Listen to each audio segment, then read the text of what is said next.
Hey, Dylan Fry, the real estate guy, here to be your guy for any real estate needs in the Kansas City area. You looking for real estate in KC? I'm your guy. I'm going to help you. But what I'm doing with these videos is bringing you different people around the Kansas City area that own businesses or help businesses build. And what they are doing is what I'm doing with these videos is getting them in front of you. So if you're moving to the Kansas City area, you have all these people at your disposal. So that now you don't have to go out there and try and find somebody, because it's hard to find people. It's hard to find good people. It's hard to find people that you want to work with, and you want to work with people that you know, like, and trust. So I'm going to show you some people so you get to know them a little bit, and hopefully you like them, and then give them a call, and you're going to be able to gain some trust through those calls with them. I trust them. So if you're watching this and you're a follower of me, make sure that you hit that, or if you're not a follower, make sure that you hit that follow button, then hit that little bell for any future notifications. But today we have David Riff with Wrap Effects. So David's been on here. He owns a couple different businesses. He has an insurance agency, and then he has the Wrap Effects. He's been on here before to talk about insurance, but today we're going to talk about wrapping your cars. Some do's and don'ts, some things about buying cars that have wraps on them, some other things. There is some good information around I think something that's growing huge right now is people wrapping their cars. Some people are hiding stuff. Other people just think it looks cool. So we're going to get into that today. Real quick, before we get started, David, introduce yourself a little bit. Yeah, so David Reef, I'm managing partner of Wrap Effects. I kind of handle all the business side, sales side of the process, and then also managing employees and whatnot. So yeah, it's kind of an interesting area, kind of an interesting market that's very rapidly expanding. And I think one of the biggest drivers of the expansion is the electric car movement.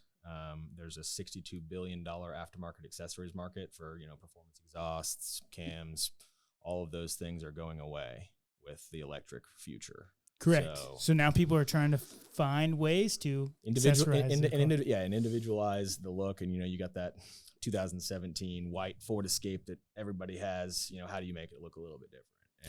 And changing the paint color is not necessarily what people want to do anymore, because they realize a lot, like, it hurts cars if they're not the original paint color. Correct. It does affect resale value. And then the other big problem is the types of paint jobs you get. Most people think a paint job for a car, they think of Maaco, cheap paint job, and you get what you pay for.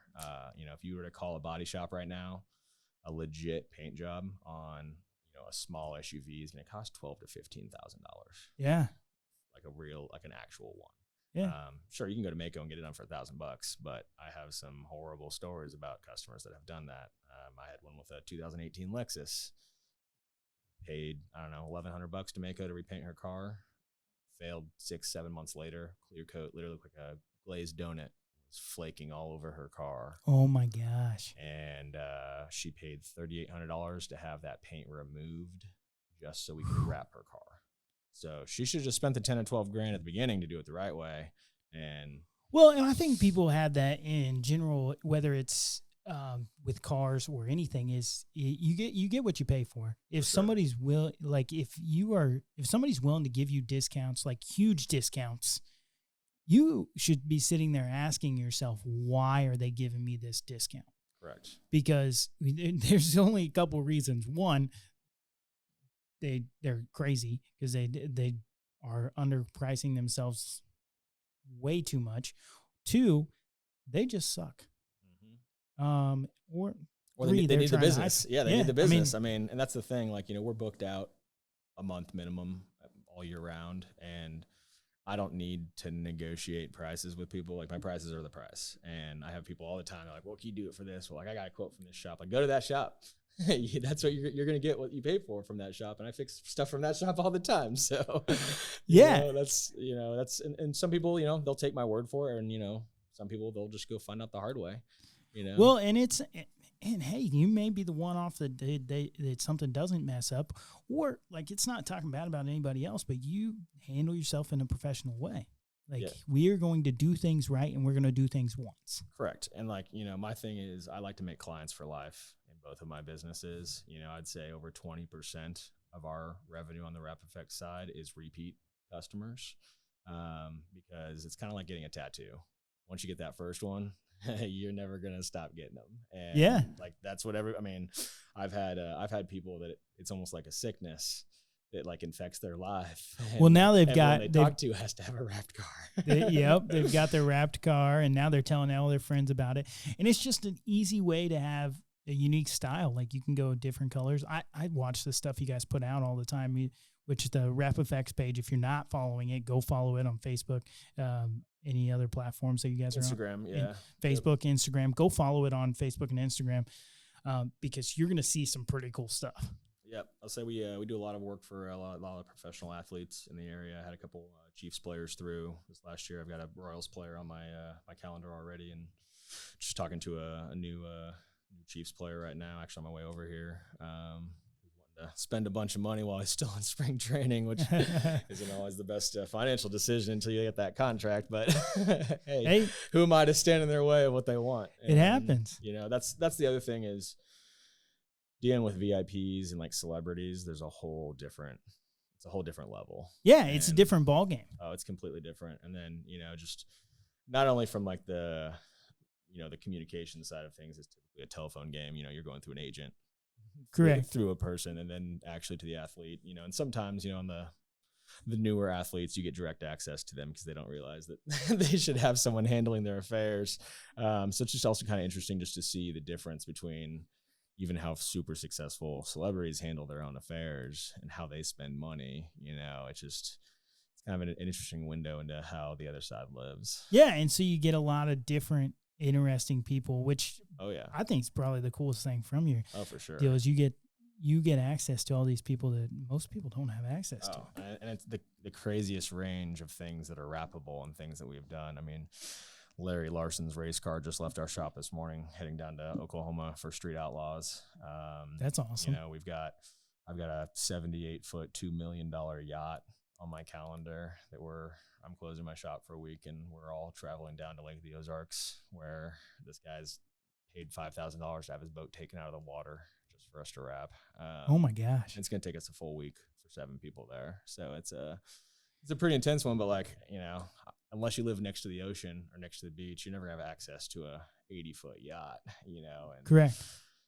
Finding and kind of developing relationships with these people, find out that guy owns a construction company, super successful, and he's got 100 trucks that need to get wrapped too, and yeah, there's a lot of things that go into wrapping, and at least as far as Rap Effects goes, we've kind of tried to position our business more on the consumer side. More on the color change, personalizing your own ride.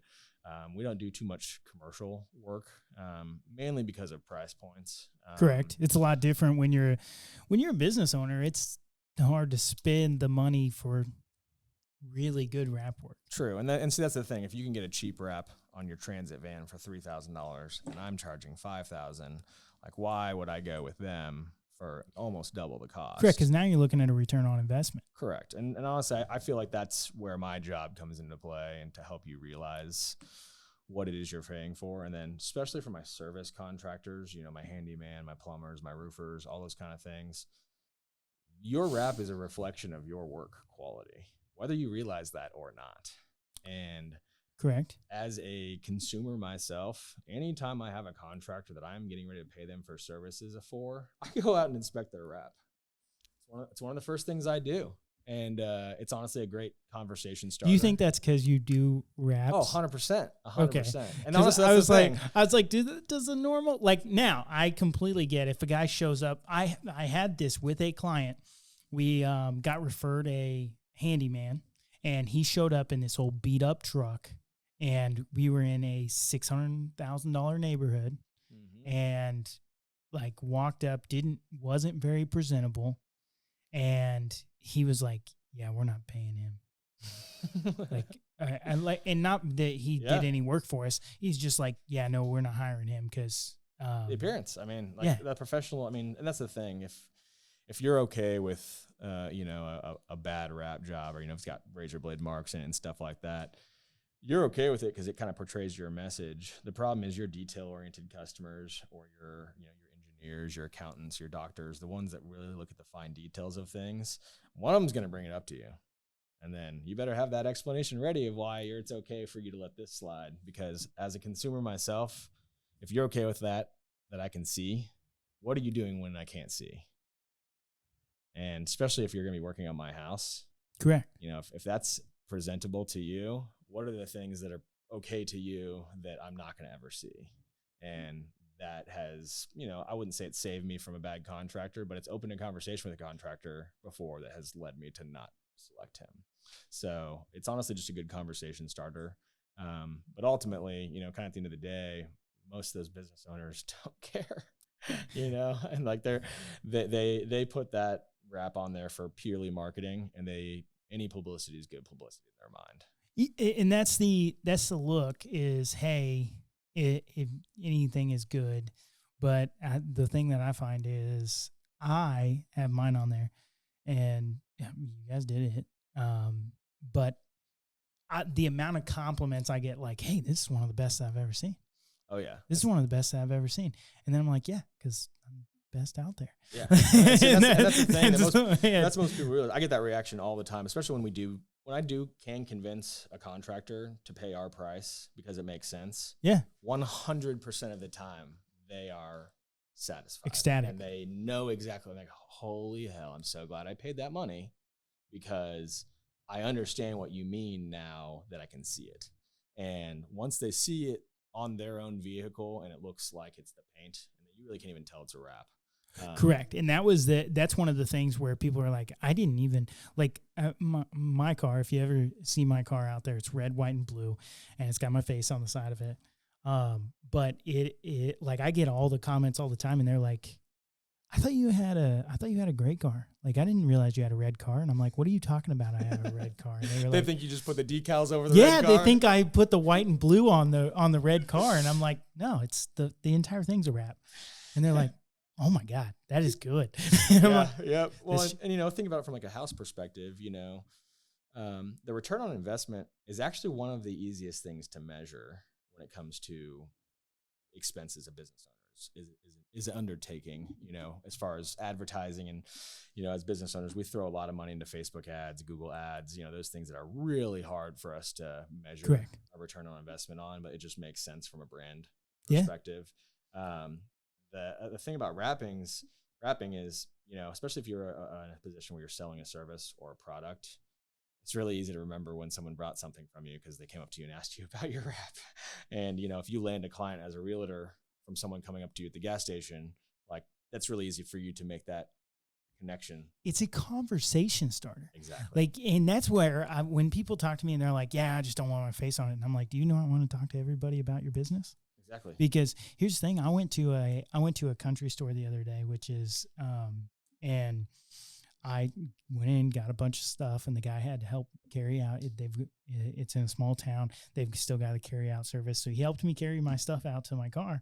And as soon as we get out there, he's like, do you have a card? I'm like, yeah, I got a card. What's up? And I hand it to him, and he's like, I just want to start doing some flipping and doing some other stuff. And we started talking about real estate.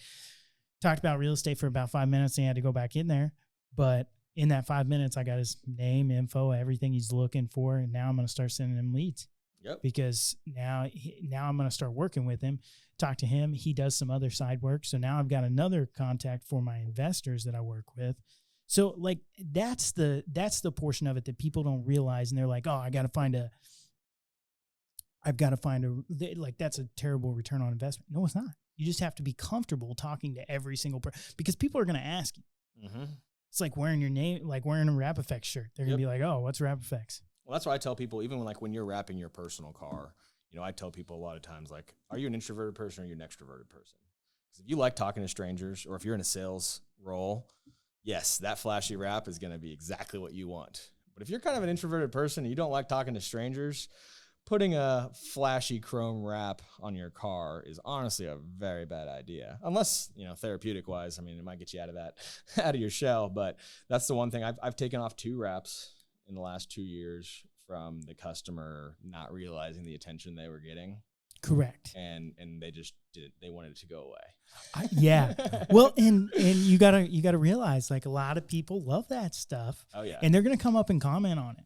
Oh, see, and then you have the flip side where we wrapped a Range Rover for this lady in like a really flashy, like psychedelic color, and she came in a couple weeks ago and was like, "Hey, David, like I'm just not getting as many people coming up to me anymore. Like, is there something crazier I can wrap my car in?" And like, I miss that feeling of just driving somewhere and like people coming up to me, and I'm like, it's just funny because you're the exact opposite of most people. But like, I'm like, yeah, like we should do like a like a satin rose chrome gold wrap, and she's loving it.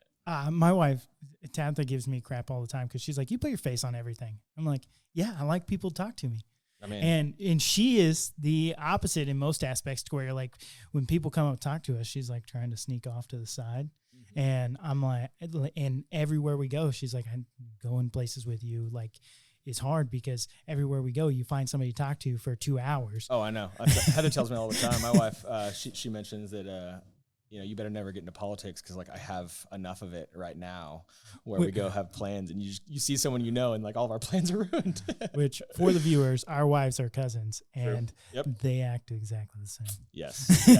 So it's just, it's one of those things where when if you're out there, you also got to think about that stuff. If you're wrapping your car, is your spouse going to be driving that car as well? Because it could potentially correct, and drive them crazy as well. And honestly, like one of my customers, we wrapped a vehicle for them, and it was a vehicle that the wife and him shared. And 6 months later, he called me and said, "Hey, we need to get this wrap taken off. My wife, like, she can't go anywhere without people talking to her, and she's really sick of it.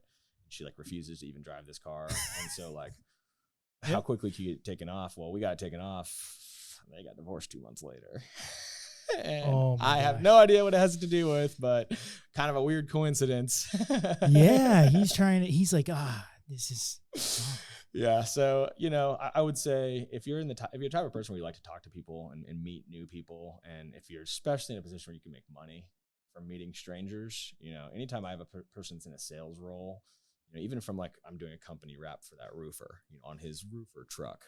Hey man, as soon as you make the money back on this wrap, we're going to do your Corvette that's sitting in your garage, something crazy flashy color about, it has nothing to do with your roof company, just to get you the conversation at the gas station. Hey, that's a cool wrap. Where'd you get it done? Oh, the same place I had my company truck wrap.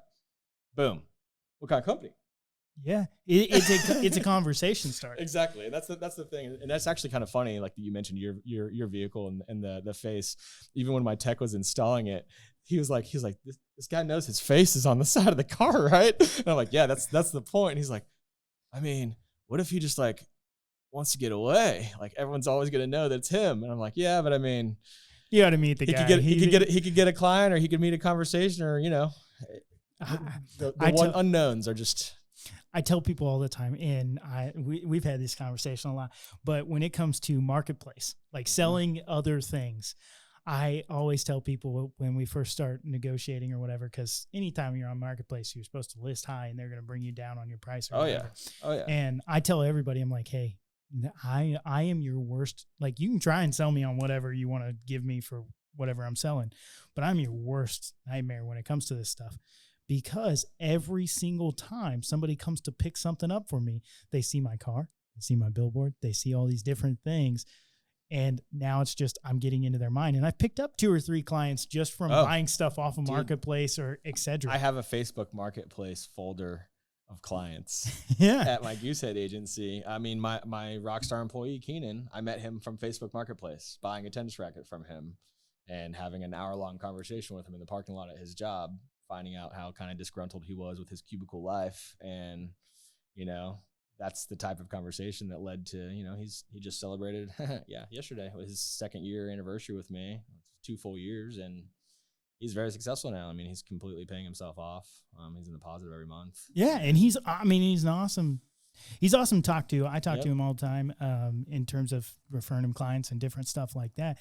And like he's always great to work with, but it's crazy the amount of people that you can meet, especially if you're in a sales business, to where I always tell people, I'm like, hey, you've got cash in hand right now, but the next guy is going to have cash in hand probably too. And he's going to see my face on my car. So maybe I'll get a little bit more out of this. Exactly. So and people don't even realize it's just those little things that even talking about like Facebook Marketplace, like I kind of have a rule. I try to get I try to get an insurance quote with everyone that I'm talking to. Like once I've crossed that rapport line with them, you know, and like they trust me or something. And I would say it's pretty successful because honestly, most people hate their insurance. So I was having a conversation. I was at a business meeting this morning, a guy that you guys have actually quoted, and he's like, oh, I should have switched over to him before. And I was like, yeah, I told you that. And we were talking about it, and he was like, and we were sitting there having a conversation about a claim that he's going through. And it's the same with any business, but you don't realize you have something bad until you have something happen that causes you to see that it's actually bad. Oh, exactly. So he's having a claim, and he's like, I've never had these conversations with my insurance agent. They told me that they're not claim certified. And I was like, what? Claim certified? Oh my goodness. That sounds like a farmer's thing. And he goes, yeah, she told me that she can't talk to me about my claims because she's not claim certified. And I was like, you picked a crappy agent, bud. Yeah. Like, go find somebody else. Yeah, it's just kind of crazy how people just accept what they're being told as well. Well, and I think it's in wraps too. Like, let's talk about what are some things that people should be afraid of if they're just going to a random wrap shop. I would ask to see the work that they have in progress. That's a big indication if they're anywhere. Well, what are they looking for? So the things that I look for when I'm looking at a wrap are cuts, just because there's a lot of cutting done on the car and when you're wrapping, and that is where the skill separates the Facebook Marketplace installer. And the problem is the difference is razor blade marks in your paint. So there's that. Honestly, it more has to do with the quality of the installation. You can kind of see where corners are cut very quickly in a wrap. You know, you shouldn't see any bunching or seams really. Bubbling. Bubbling, peeling, pulling, any of that kind of stuff are all things that we warranty that you need to bring back to get fixed from us. So if you see any of those things, that is a bad indication. And then obviously don't break the cardinal rule. Don't buy a wrapped car. Just period. Why? Why not? I have 100 stories of wrapped cars that customers have bought there's a reason why they were wrapped, especially on newer cars. If it's not like a brand new car, someone just did it for a cosmetic reason. If it's, you know, a 7-year-old Mercedes, there's a reason why they wrapped it, because the paint was bad underneath or they're trying to hide something. And it's a valid point. That's honestly where a lot of problems end up happening. I had a customer who recently bought a Lamborghini Urus, a $235,000 car. He got it for $215,000. He was excited. He even told me, hey, David, I got a great deal on it. It was $20,000 less. I said, what color is it? He said, it's red, but it's wrapped black right now. I said, well, you can expect $20,000 worth of paint damage if that $250,000 car is wrapped right now and you're buying it wrapped. He said, no, I'm getting a good deal on it. We'll see. He paid me $600 to unwrap it. What do you know? 8 different panels had paint missing. Oh my God. Over $20,000 in paint damage. And what did he say? Screw it. Let's wrap it again. So we wrapped it. And I mean, it looks great. And you would never know there's paint damage underneath. And he's going to pass that along to the next guy that gets that Urus. So, you know, if it happens with a $250,000 car, it's definitely happening with your Camaro or your Corvette, you know. Correct. I mean, and that's crazy to think about. Oh, yeah. Is people think they're getting this awesome deal. And honestly, I'd say one of the big reasons that separates WrapFX from, you know, any of the competitors that we have in town is our process. You know, if anyone listening to this is a painter, you know, prep takes longer than the actual painting process. Correct. Our process is very similar. You know, to wrap a typical 4-door sedan, you're looking at between 30 and 40 labor hours to wrap a car. You know, I would say 10 to 15 of those hours have nothing to do with wrapping. They're purely prep, cleaning, clay barring, dismantling. And that's another big thing that separates us from a lot of the other shops in town is they're afraid to take apart a $250,000 Lamborghini. Well, and this is the reason why I would never be good in it, because I do a lot of flips and different stuff. And I hate painting. I hate any kind of sheetrock work. Mm-hmm. I can do all the rest of the stuff, but the prep work that goes into that stuff and how meticulous you have to be. We've talked, and you have a story where you've gotten into a situation where there was a wrap and there was a ton of broken clips. That would be me doing this job. is I would break clips because I would get in a hurry. Mm-hmm. And well, it's not. And another big problem is especially on a lot of these high end vehicles, or especially on newer vehicles, there's no instructions. There's no guide. Even the dealership you call, hey, I'm working on a 2023 Porsche 911. We're trying to figure out how to take this back wing off. Yeah. They have no idea. So the place you're going to take your car to get it removed, they don't know how to remove it. So a lot of the stuff we're having to figure out, and I have a lot of really good dismantlers in my shop who've, pulled apart pretty much everything you can think of. And there's a big principle behind auto parts, and all of them kind of go together the same way. It's just each company has their own special clips, special fasteners, and that's where things can get expensive. And that's why a lot of wrap shops, and honestly every wrap shop in Kansas City that I know of, won't pull off the bumper, won't pull off the rear bumper, won't pull out the headlights. Pretty much everywhere in town will take off the handles, but that's pretty much all they're doing. We're completely dismantling the car. We're taking bumpers off, headlights off, taillights, everything that can be stripped off of that car, we're going to strip, because that's how you get the quality job at the end. Well, and I think that's how you get the perfect edges, because otherwise you're going to have corners that aren't tucked in, right? Exactly. And then, you're going to have failures, you're going to have bad customer experiences. And, I have one of my best clients was Salvador Perez of the Kansas City Royals, had his Range Rover wrapped by a shop down in Miami where he has a house.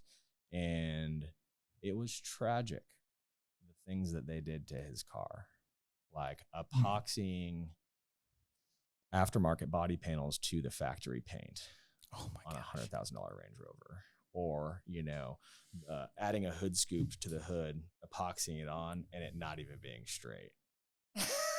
All right, we can't take it off now. No, that's basically what we told him, like, hey, we need to shop for a new hood if you want to get that fixed, because it's part of the hood now. It's, epoxy's been on there for 2 years. It's going to pull everything with it. And, that's where we, as the next wrap shop, a lot of times are the ones breaking the bad news to the client. And so that's why, my wrap shop, we have an open door policy. I believe in transparency and communication. So you, as my customer, are allowed to come to my shop anytime, no warning, just show up. You can go look at your car and see exactly where we're at. We're not, no games, no gimmicks. We're not out joyriding your car like a lot of my customers think we're doing for some reason. I had a customer who didn't want to give me his keys to his car when he dropped off. You're getting a full wrap. He's like, yeah, you don't need my keys, do you? How do you expect me to pull your car inside? Like, I can pull it in there for you. Okay, like, we're going to have to pull it outside to wash it, pull back inside to take it apart, pull back outside to wash it, pull back inside to take it apart again. And he's like, well, can you just call me? I was like, no, man, like, we're not going to wrap your car if you're not giving me your keys. And so, he gave me his keys. He took a picture of his odometer, and he's like, what do you think? Like, under 5 miles? And I was like, yeah, sure. So what do you think? We've added that to our check-in list now where people sign. We're going to be driving your car, and it's going to be no more than 5 miles. Write down your odometer if this bothers you. and that's a good point. Is like you learn something, and you're that's like, the hey. thing. I'd say the last 7 things on my check-in list are all situational things that I've had to deal with, that I call my attorney. I'm like, hey, how could we avoid this in the future? Hey, you just need to add that to the front. And then they know. Okay. So and that's one of those things where if you attack everything in the beginning, it keeps people from, because that guy was very open. I don't want you driving my car. But there's also that person that wants his car wrapped, but he's having severe anxiety because he thinks you're going to drive his car down the street or whatever, and he's sitting there thinking about it, even though he gave you his keys, and it's going to stress him out. Where you doing that just created, again, goes back to that customer for life, because in the very beginning you were like, hey, we're not going to do this. Yep. And that's the funny thing is, like, the conceptions that people have about what is happening to wrap shop. And I would say that's the other thing, is when a professional tells you how long it's going to take them, don't rush them. So even if it takes longer than that, if you want a quality product at the end, don't rush them. Correct. And it is not anything more true than in the wrapping industry, where I can point to the 3 or 4 wraps that I'm not super proud of, is because the customer was adamant about getting it out by a certain date, and they push up the timeline, or they're very difficult and they want it done faster. And, as a professional myself, honestly, any product or service that I get done, actually, I just had my Expedition taken to my mechanic, swapped out a motor for me. And, that's something that typically takes a couple weeks, took him a couple months. And not one time did I rush him, because I know what it's like to be rushed. And you end up missing things or putting something back together too quickly. And for something that big and spending that kind of money, Correct. why rush them, because you're just going to end up in a bad position later. Wraps are similar, wraps are very similar based on the amount. I agree with that to a point. Mm-hmm. Like at some point it gets annoying. I agree. I think if you're a business owner, be transparent with your timeline. For sure. Get to know your timeline, because if you're not good at your timeline, you're going to make some people angry, because not everybody owns a business and understands how it goes. Oh, for sure. Which I think you guys are pretty cognizant of. For sure. Just from when I had Mind Wrap, like as you were doing it, that's the other thing that you guys do is you sent me update pictures as you were going through the process. So I seen my car all torn apart. Of course, what I did was I sent that picture to my wife, and she's like, "What the heck is going on?" Oh yeah. I was gonna say we had a car in there just recently. It was like a brand new BMW M7 that we had doors off, bumpers off, headlights off. This is a $160,000 BMW. Oh my gosh! Per my open door policy, the customer just randomly stopped by, and he comes upstairs. My office is upstairs. Our shop is down below. And he's like, "Hey man," he's like, "Do you think I can check out my car?" I'm like, "Yeah." You promise you're not going to have any anxiety problems? He's like, "Why?" I was like, "Remember how we told you we were going to pull your whole car apart? It's apart." And he's like, "Oh, cool. Like, I really want to check that out. Like, I didn't know you guys are actually going to do that." He goes downstairs, and his smile turned into anxiety so fast. The doors actually have to come off. I didn't expect you were going to take the doors off. Like, yeah, how are we going to do your door jams with the doors still on there? And, we were doing everything with this guy, wrapping door jams, wrapping the doors themselves, the door shells, the entire exterior of this car. I mean, this was like a $15,000 full Correct. PPF job. I mean, this is more than our normal customer. And so, he's sitting there, he's just like, I asked Baron BMW, what it takes to just replace the spoiler, and they didn't know. And you have it all apart. Like, you guys know what you're doing, right? And, the funny thing is, fast forward a week later, he comes to pick up his car. He's like, I would never even known it was apart. He's like, I honestly shouldn't have come that day, because that was the I've magic. been stressed ever since. He's like, dude, I've been stressing about it ever since. He's like, I called about the sales guy at Baron. I was like, "Hey man, if they mess something up, like, how quickly will it take for you guys to get me in?" And he's like, "Oh, we're probably about a month out." And he's like, "I was just really worried." And I was like, "Yeah, man, you don't have to worry about that kind of stuff. Like, we're going to do it the right way. Like, that's the whole reason." That would be super stressful, though. I mean, like, if you now, I understand. I'm really big on if people are professional. I want to work with professional people. Mm-hmm. I want to see their work, and if I see their work and it's good work, I'm probably not even going to check in on them. Yeah, and that's my thing. Is like, honestly, if you put out a quality product and communication is on point, I don't care how you do it. Correct. And I'm the same way. Like, I always understand, like, if you want to do a good job, awesome. I'm a business owner, so I'm going to tell everybody you do a good job. Mm-hmm. And I said, but if you do a bad job, you got to remember that, because if somebody says, "Hey, I'm using him," I'm going to be like, this is my experience with that. So have that in your mind, because if somebody does screw something up, I am probably going to talk about it. I mean, that's the kind of the scary thing about referring someone in general, is when you refer someone, your reputation is a little bit on the line for them. And so, Yes. That's the thing that a lot of people won't refer people for that exact reason. So, I run into that on the wrap side of things. We work strategically with a lot of dealerships in the area, Aristocrat, Hendricks, McCarthy, a lot of the Dodges over here on the Missouri side as well. And the funny thing is, the places that we don't work with they're all the same.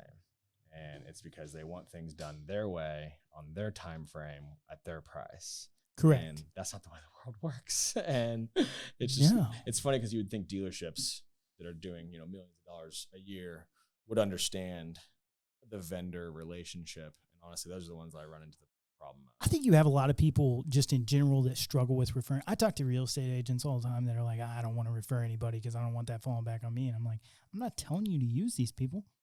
I'm just saying, hey, if you want to contact, like, here you go. Well, I mean, on the flip side of that, have you ever had an experience where you've referred someone and they had an amazing experience? Yes, all the time. And they come back to you and they're like, "Dude, I'm so happy that you told me about those people. because I almost went with that guy and I just saw something on the news where that guy just got arrested. I have the exact example with you, what I was talking about earlier. Yep. The guy is adamant. He's like, I talked to Keenan. Keenan went through everything with me, and I am so excited to switch, but I just had this wreck. And I'm like, and he's like, and I hate where I'm at.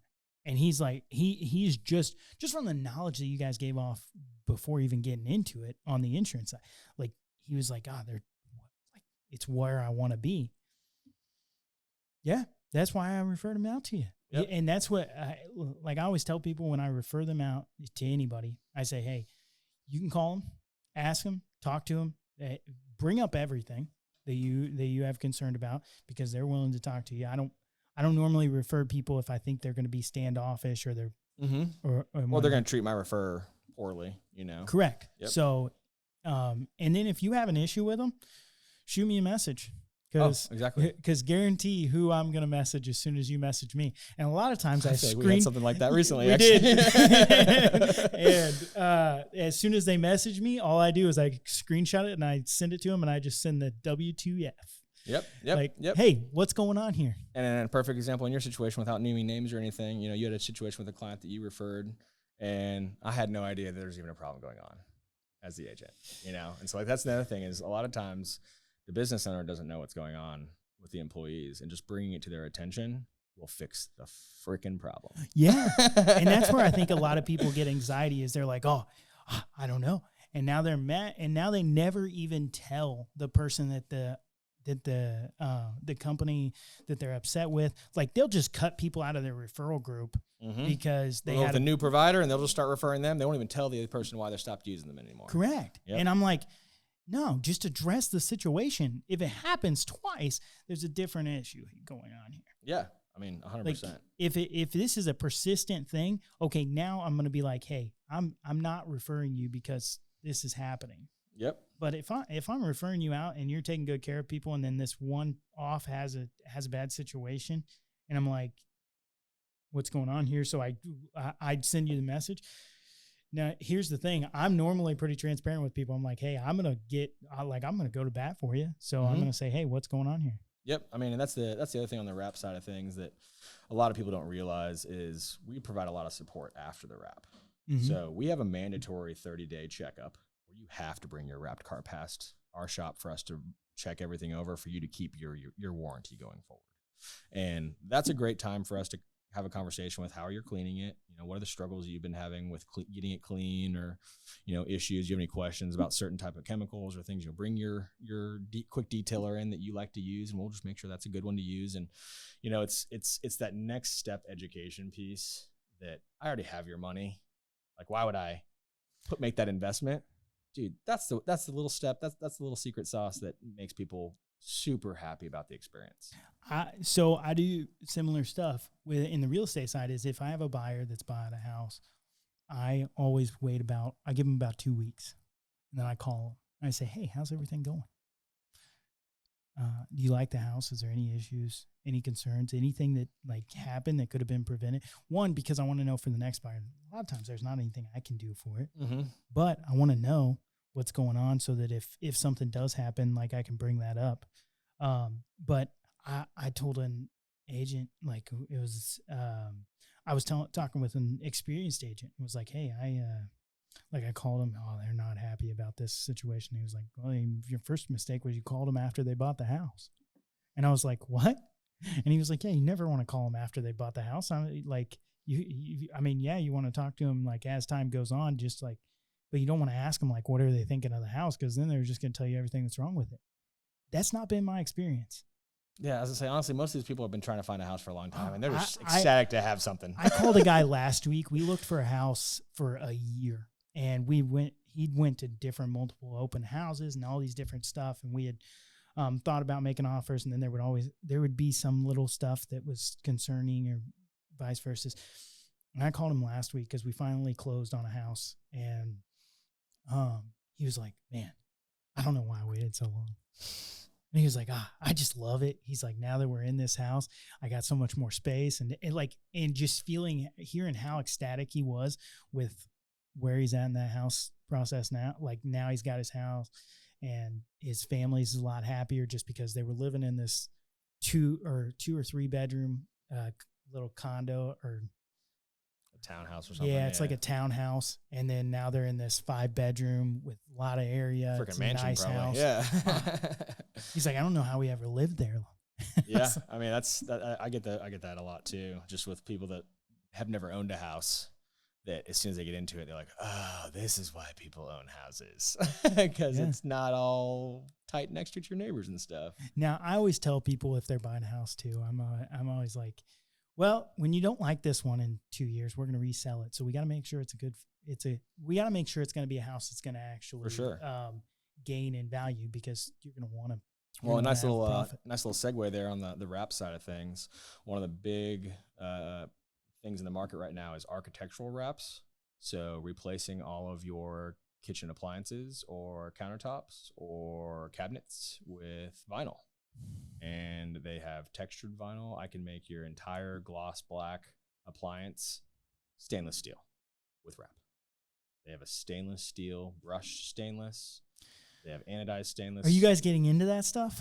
We've done a couple one-off ones. Like we did a kitchen, a nice kitchen and like hood range for a lady in Overland Park. And we did it like in a bronze stainless steel. And it was way cheaper than the $10,000 one that she was looking at.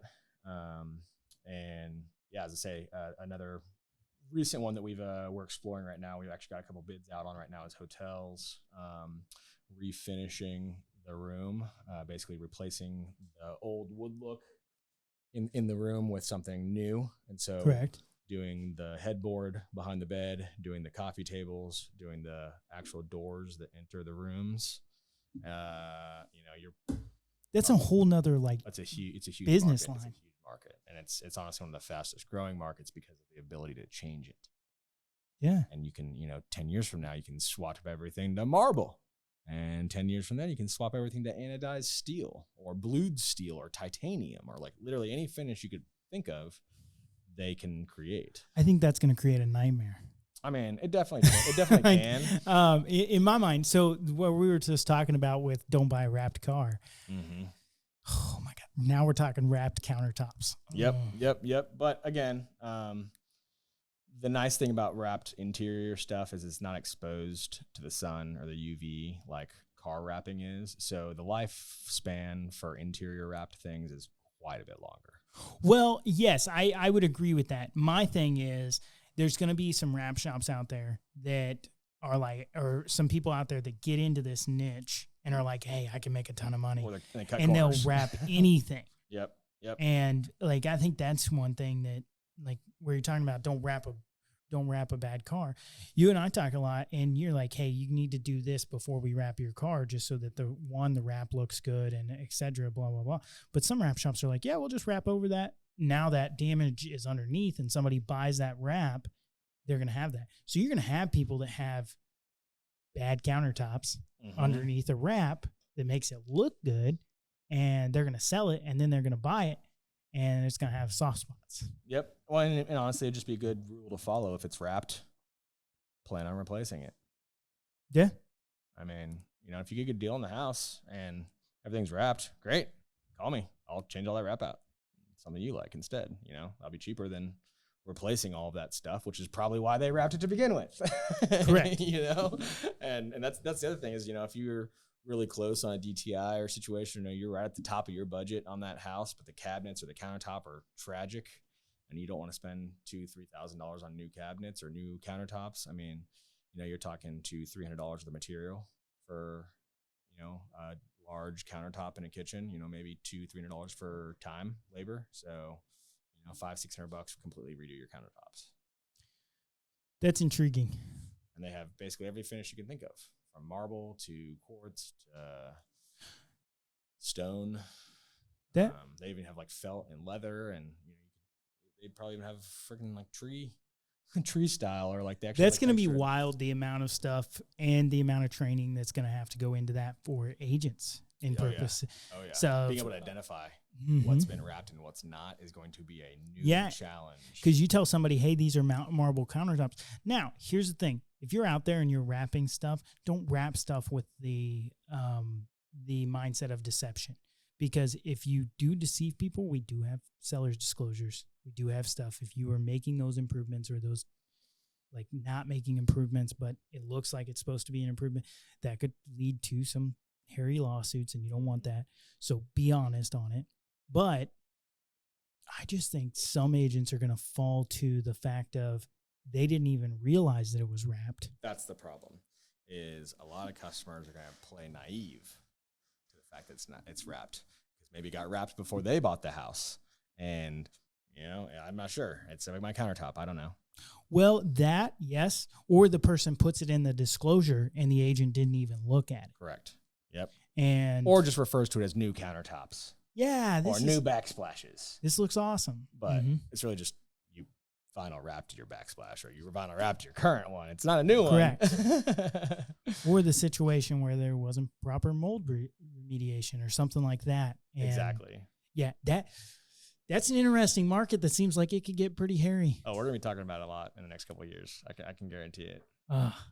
I would be intrigued to see what the insurance perspective is of it as well. So as it gets bigger, and how do they account for that? Well, I mean, honestly, from a personal standpoint, the insurance doesn't even exist for the wrapping industry yet. Like my business and everything's covered underneath an auto body painting sector within the unemployment industry and within general liability world. Like they don't even have a sector set up for wrapping yet, because it's such a new industry that the only thing they have closest to it is like a sign shop making signs. Correct. Or printing signs. Yeah. And those guys aren't taking cars apart. They aren't taking $300,000 cars apart.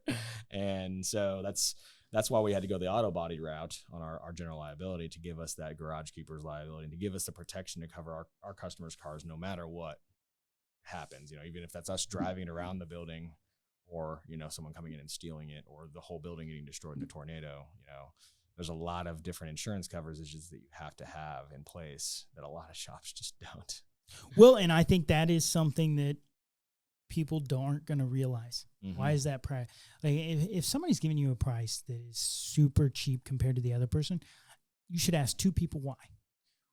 Ask the person that's so cheap why they're cheaper than that other person, and ask the person that's more expensive why they're more expensive. Now, then you got to figure out who you trust more, because one of them's going to lie to you. Correct. And I would be, in following that same example, one of those two people needs the business, one of the two doesn't. Correct. Which one's more likely to lie to you? In my opinion. Fair enough. In my experience. Yeah. And honestly, that's one of the things, you know, if a wrap shop's available to wrap your car today, they're probably not that good. No, and I think that's with anything. Like it is, and I think we're facing that a lot in every industry, is people, there's not enough time and there's not enough employees for businesses to handle the amount of consumers that are out there for their business. So especially if they do good work. Mm-hmm. So if they are not booked out, yep, maybe it's not the greatest of work.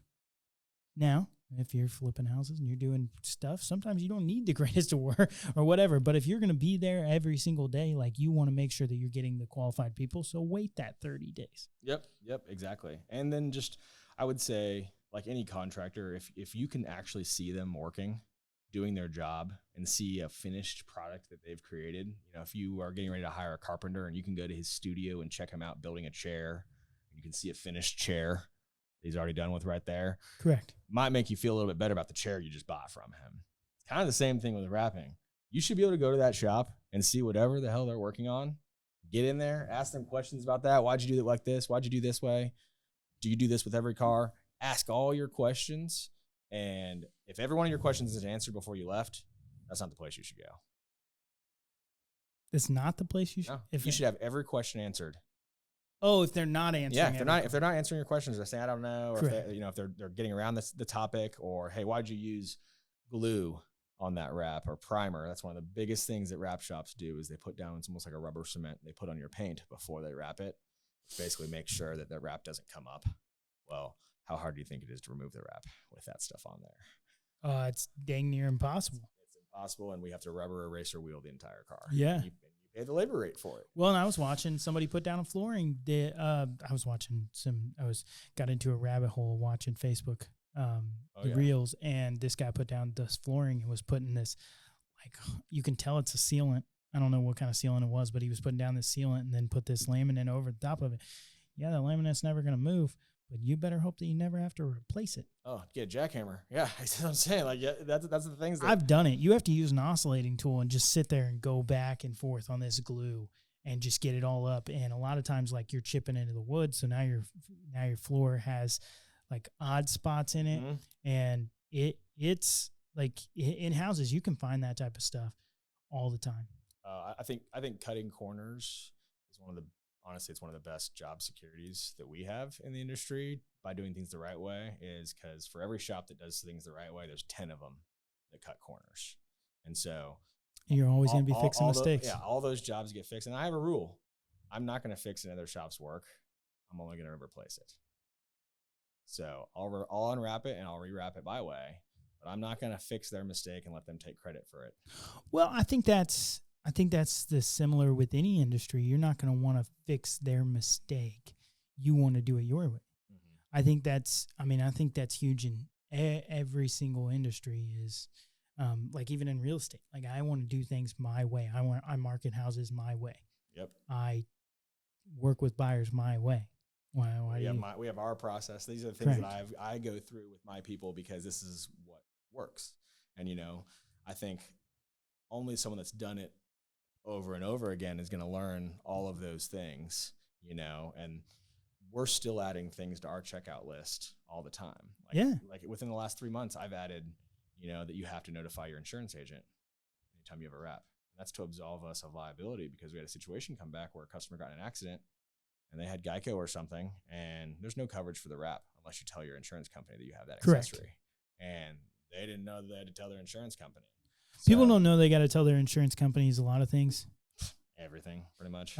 Which with us both having an insurance background, it's one of those things where it's easier to tell us up front and pay the extra 10 cents a month or $3 a month, or even if it's $30 a month. If it's $30 a month, there's a reason why, because it factors in somewhere into the actuarial science, which is how they come up with those numbers. That's what I originally wanted to be, was an actuary, because I love numbers and I love how the laws of large numbers and how everything works together.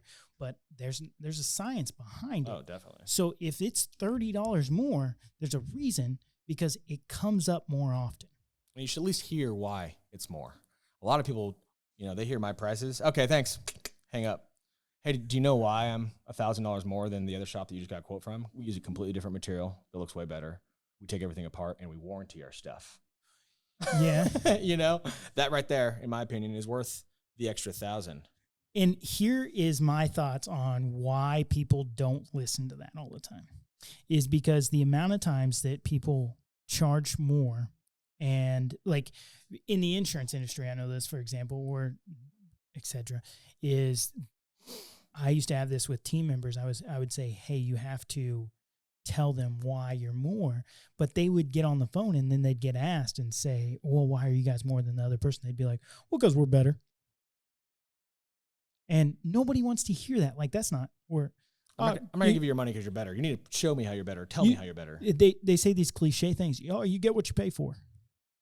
Well, yeah, that's true, but what am I paying for? Yeah, exactly. Why am I paying you more? Because it seems like it's the same thing. Because better material. Yep. Here's our top three, and I think you should, if you're gonna pay more than people, or you're gonna charge people more, or you're going to do more for people, have those three things ready. Mm-hmm. Like, I know if somebody asks me, like, why are you working with me if I'm a buyer? Well, because I have a Dream Home Finder program.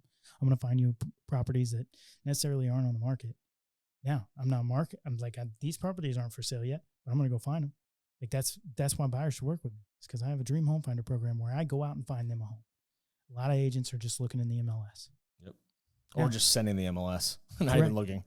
Correct. They're like, they sent me homes the other day. And I'm like, yeah, they have you set up on the. Oh, yeah, I'm looking at commercial spaces, and my realtor sent me 56 listings. He's like, let me know if anything looks good. You're on the automated. You want to tell me a little bit about any of them? Like, which one do you think looks good? You're on the automated email list. Exactly.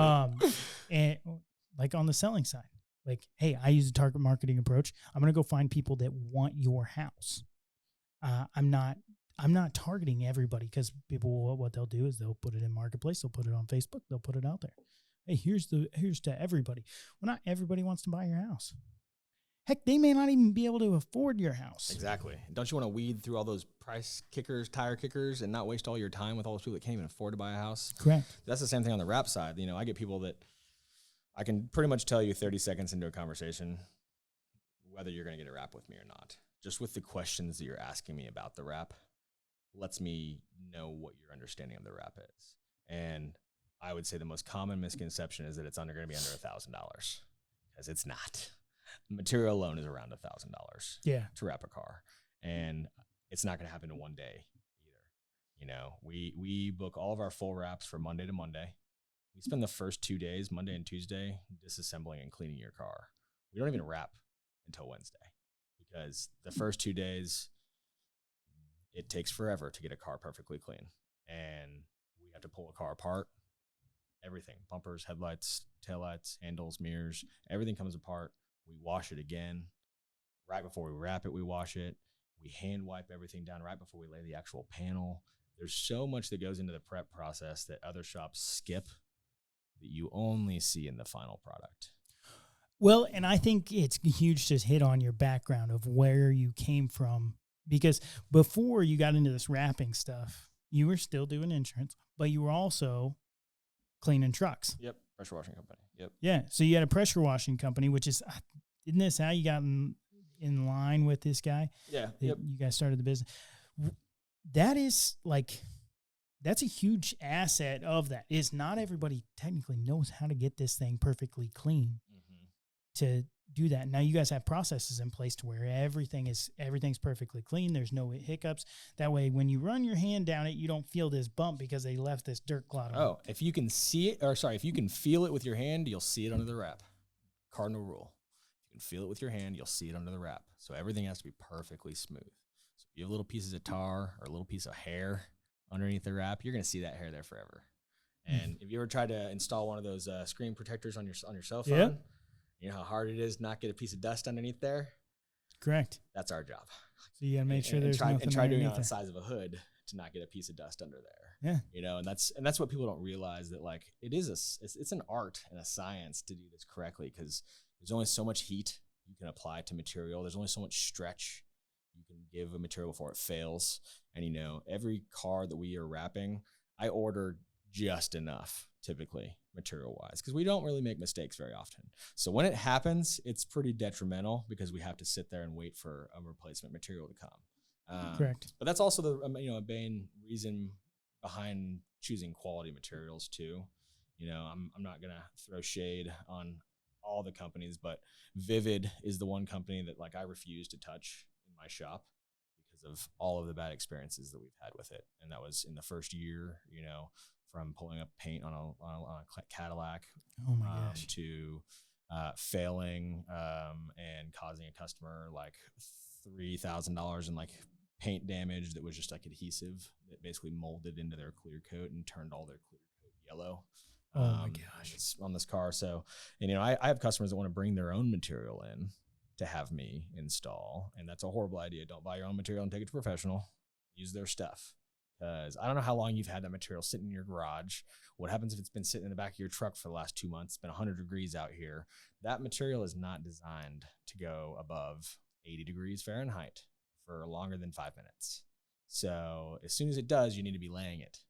And that's the thing that we run into a lot, is it's stuck together. Yeah, properly storing things, or there's just distortion in the material itself, because it was stuck to adhesive and it got hot, and so a little bit of that adhesive stuck to the color layer on the other side. And then it's gonna get hot again. It's gonna stretch. Exactly, and that's what most people don't realize is there's a lot of technique in installing material, and every material isn't the same.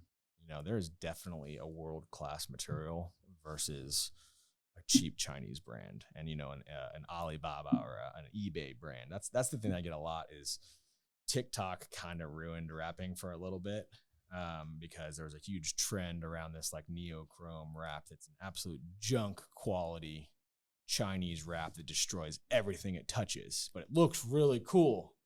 And so you can imagine, I had probably over a 2-month period, probably 50 people wanting me to install this. And no, no. This is why.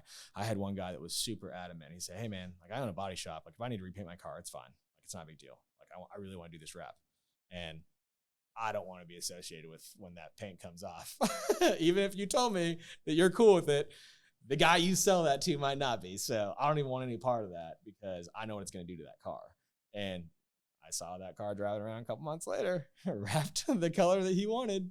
So someone else didn't have a problem with it. And somebody else probably didn't know. And that's the thing. A lot of people just don't realize. They don't do enough research. And honestly, that's why I'm friends with pretty much every wrap shop owner in town. I think that's a huge problem in America with small business owners is thinking that you have to compete. It's that scarcity mindset. Yeah, and thinking you have to compete with the other people in town instead of using them as a resource and using them as the only people that know what you're going through are the people doing the same thing. Oh, exactly. And especially if you pick out the leaders in your market and Correct. become friends with them, you know, rising tide lifts all the boats together. You know, if the problem that they're having, you're probably experiencing too. The problems that you're experiencing, they're probably experiencing too. They might already figured out how to fix your problem. Yeah. And that's the thing. Like, and honestly, even with other wrap shop owners that I know in town and talk to, they hate each other. I'm the only person that we're all cool with. I think you see that in a lot of industries. Is there's like, because I used to have that with insurance agents. Like I talked to multiple of them that hate each other. I'm like, why don't you like? Because he's touching my territory. Man, insurance agents are my best referral source. If you got to stop being so paranoid that everybody's trying to take your business.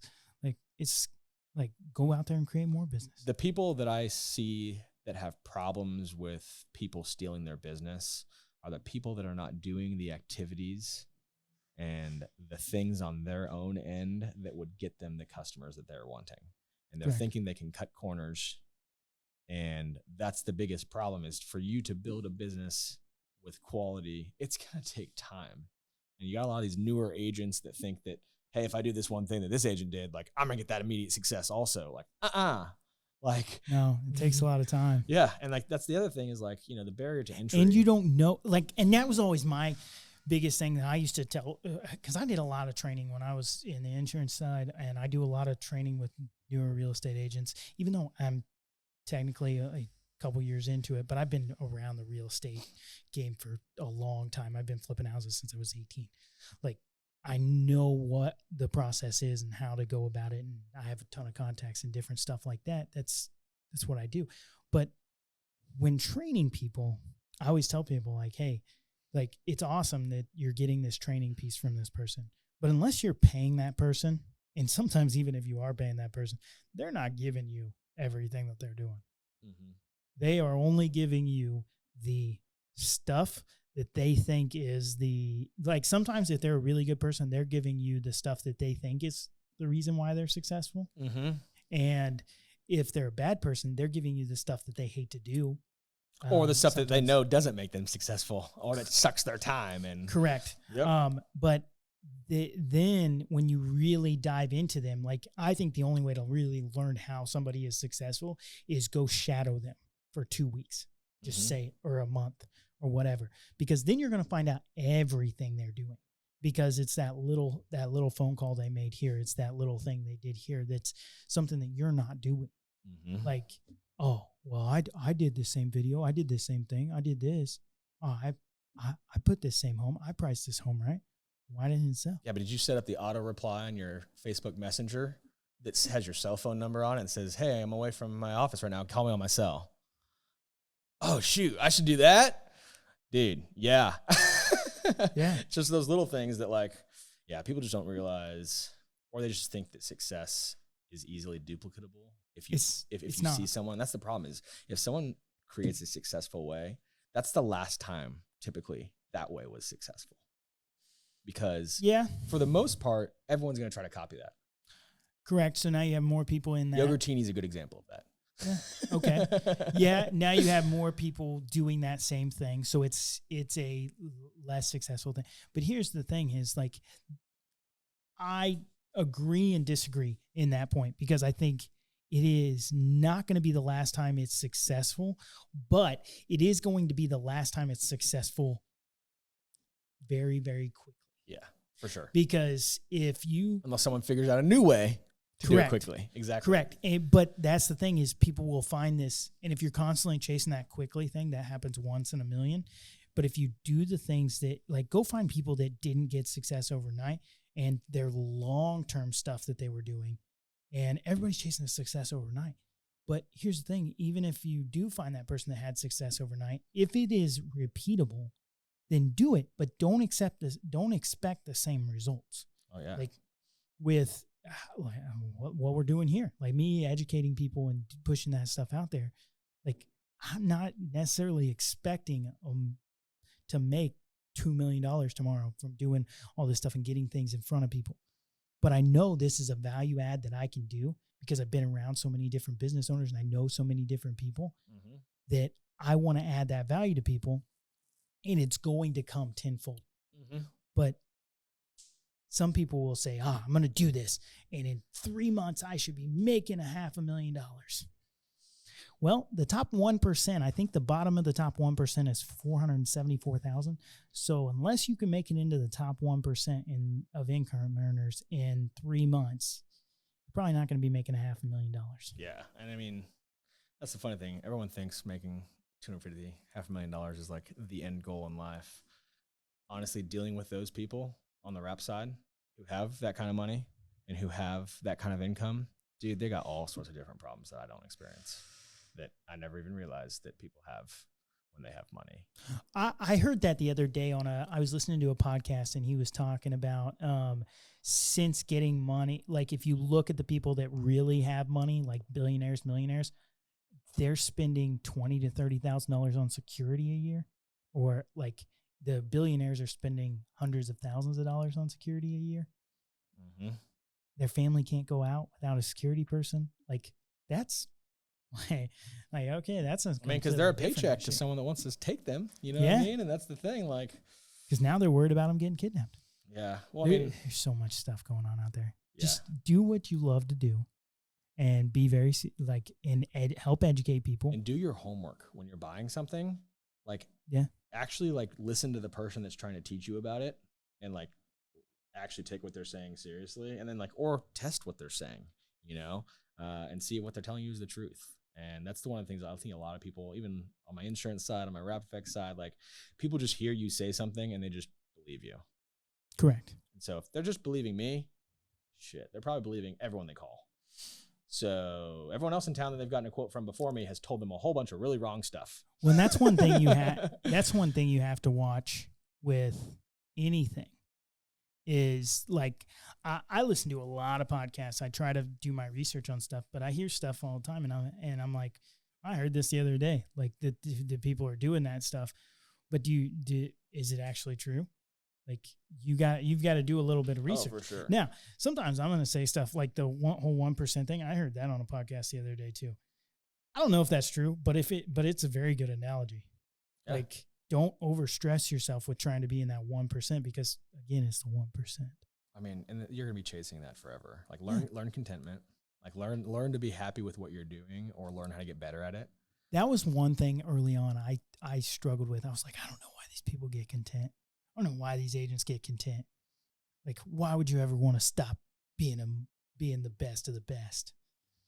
It's like, because there's a lot of issues that come with being the best of the best. Well, not only that, but like at some point, your own mental health starts to be the victim of your success.